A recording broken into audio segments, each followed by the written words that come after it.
ഏറ്റവും പ്രമുഖമായ ഒരു സ്ഥാനമുള്ള ഒരു വലിയ മഹാത്മാവായിരുന്നു ചട്ടസ്വാമി. അദ്ദേഹം അനേകം ഗ്രന്ഥങ്ങൾ എഴുതിയിട്ടുണ്ട്.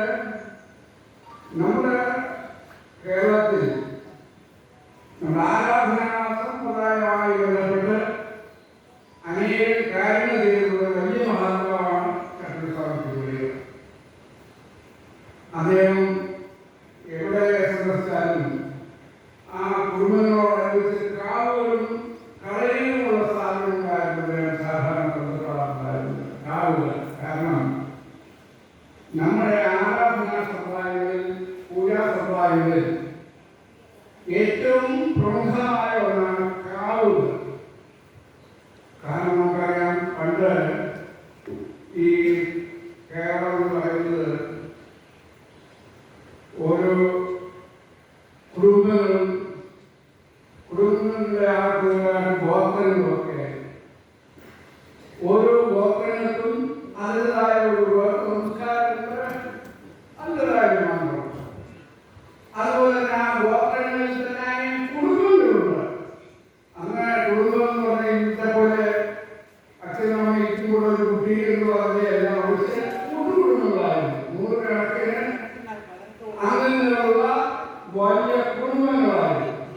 ഈ കുടുംബങ്ങൾക്ക് ഒരു കാവുകൾ ആരാധനയ്ക്ക് അത് ക്ഷേത്രങ്ങളെക്കാളും കൂടുതൽ പ്രാമുഖ്യമുള്ളത് കാവുകൾക്കായിരുന്നു. കാരണം എല്ലാ ക്ഷേത്രങ്ങളും കുടുംബങ്ങളോട് കാവുകളാണ്.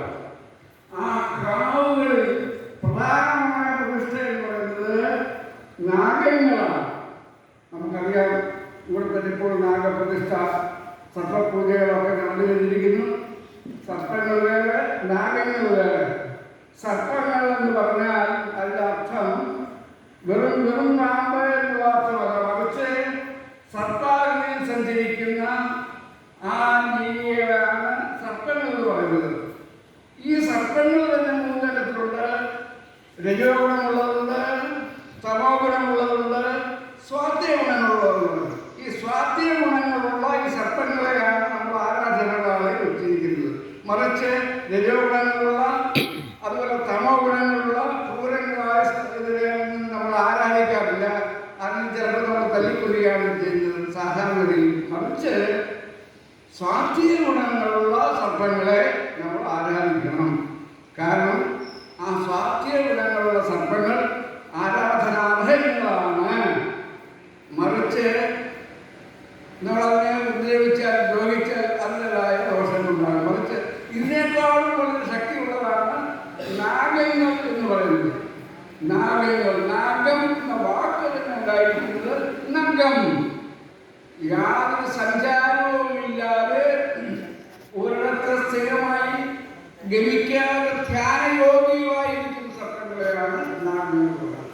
അത് വലിയ ധ്യാനശക്തിയുള്ളതാണ്. കാരണം സഞ്ചാരവും ഇല്ലാതെ അതങ്ങനെ ധ്യാനനിമഗ്നമായിരിക്കുന്ന ധ്യാനയോഗികളായ സർപ്പങ്ങളാണ് നാഗങ്ങൾ. വളരെ ശ്രേഷ്ഠമാണ്, വളരെ ശക്തിയുള്ളതാണ് നാഗങ്ങൾ എന്ന് പറയുന്നത്. നാഗങ്ങളുടെ സങ്കല്പം, നാഗങ്ങളുടെ സങ്കല്പം തന്നെ വളരെ വിശിഷ്ടമായ, വൈശിഷ്ട്യമേറിയ അനുഭൂതികൾ നൽകുന്ന, അനുഗ്രഹങ്ങൾ നൽകുന്ന ഒന്നാണ് ഈ നാഗങ്ങൾ. അതുകൊണ്ട് ഈ നാഗ ആരാധന അതീത കാലഘട്ടങ്ങളിൽ തന്നെ കേരളക്കരയിൽ, വിശേഷിച്ച് ഈ സമുദായത്തിൽ വലിയ പ്രാമുഖ്യമുള്ള ഒന്നാണ് നാഗാരാധന.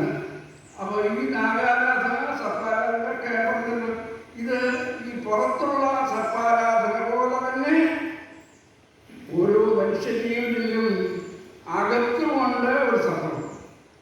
നിങ്ങളെല്ലാം അതിനെപ്പറ്റി കേട്ടുണ്ടാകും. കുണ്ടലിനി എന്ന് പറയുന്നത്. കാരണം ഈ ചട്ടസ്വാമി പരമ്പരയിൽ ഈ പാമ്പുകൾക്ക് വലിയ പ്രാധാന്യമുണ്ട്. പാമ്പുകളോടൊക്കെ വലിയ സ്നേഹം കാണിച്ചിട്ടുള്ള ആളായിരുന്നു ചട്ടസ്വാമികൾ. അദ്ദേഹത്തിൻ്റെ സംവിധാനത്തിൽ പാമ്പുകൾ ഒരിക്കലും അതിൻ്റെ ക്രൂരഭാവം കാണിക്കില്ല. കഴിയുന്ന അദ്ദേഹം അഹിംസാ ശക്തി ഉണ്ടായിരുന്ന ആളായിരുന്നു. അഹിംസാ തൽസഹിതവും വൈകത്യാഗ എന്നാണ് ശാസ്ത്രം. അഹിംസാശക്തി ഉണ്ടായിരുന്ന ചട്ടസ്വാമി തിരുവടിയുടെ സാന്നിധ്യത്തിൽ വളരെ ക്രൂരമായ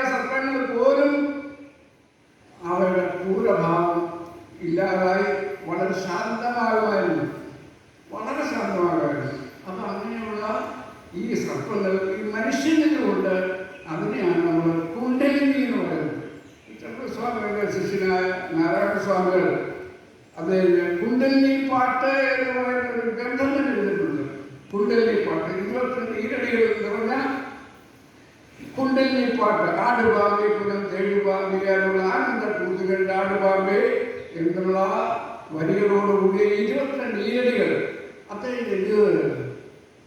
അക്കാലത്ത് തമിഴ്നാട്ടിൽ വളരെ പ്രസിദ്ധനായ ഒരു മഹായോഗി ഉണ്ടായിരുന്നു. പാമ്പാട്ടി ചിത്തർ എന്നായിരുന്നു അതിൻ്റെ പേര്. പാമ്പാട്ടി ചിത്തർ.